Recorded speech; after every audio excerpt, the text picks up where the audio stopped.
Karnataka news ವಾಹಿನಿಗೆ ಸ್ವಾಗತ. DK Shivakumar KPCC ಅಧ್ಯಕ್ಷ ಸ್ಥಾನದಿಂದ ಕೆಳಗಿಳಿಸುವ ಬಗ್ಗೆ ನಮ್ಮದೇನು ಹಠವಿಲ್ಲ, ರಿಕ್ವೆಸ್ಟ್ ಮಾತ್ರ ಎಂದು ಸಚಿವ ಸತೀಶ್ ಜಾರಕಿಹೊಳಿ ಮಂಗಳೂರಲ್ಲಿ ಹೇಳಿದ್ದಾರೆ. ನಾವು ಹೋಗಿ ಹೈಕಮಾಂಡ್ಗೆ ಪ್ರಾರ್ಥನೆ ಮಾಡುವುದು ಮಾತ್ರ. ಹೈಕಮಾಂಡ್ ಬಳಿ ಹೇಳಲು ನಮ್ಮ ಪಕ್ಷದಲ್ಲಿ ಎಲ್ಲರೂ ಕೂಡ ಸ್ವತಂತ್ರರಿದ್ದಾರೆ. ಅಂತಿಮವಾಗಿ ಈ ಬಗ್ಗೆ ಪಕ್ಷದ ಹೈಕಮಾಂಡ್ ನಿರ್ಧಾರ ಮಾಡುತ್ತೆ ಎಂದು ಹೇಳಿಕೆ ಕೊಟ್ಟಿದ್ದಾರೆ. ಅದು ಉಡುಪಿಯಲ್ಲಿ ಪ್ರಸ್ತಾಪ ಆಗಿದೆ. ಯಾಕಂದರೆ ಅಟ್ಲೀಸ್ಟ್ ಅದು 50 ಮೀಟರ್ಸ್ ಈ ಕಡೆ 50 ಮೀಟರ್ ಬ್ಯಾನ್ ಮಾಡಬೇಕಂತ ಏನೋ ಒಂದು ಚರ್ಚೆ ನಡೀತಾ ಇದೆ.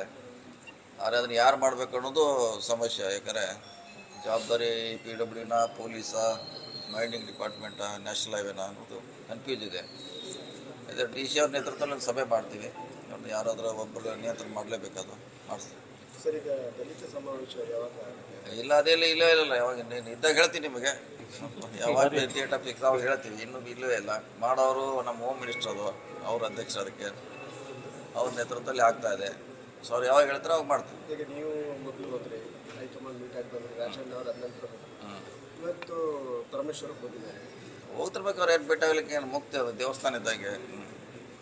ಡೆಲ್ಲಿ ಹೈಕಮಾಂಡ್ ಅಂದರೆ ದೇವಸ್ಥಾನಕ್ಕೆ ಯಾರು ಬೇಕಾದ್ರೂ ಹೋಗ್ಬೋದು, ಬರ್ಬೋದಕ್ಕೆ ನಿರ್ಬಂಧ ಇಲ್ಲ.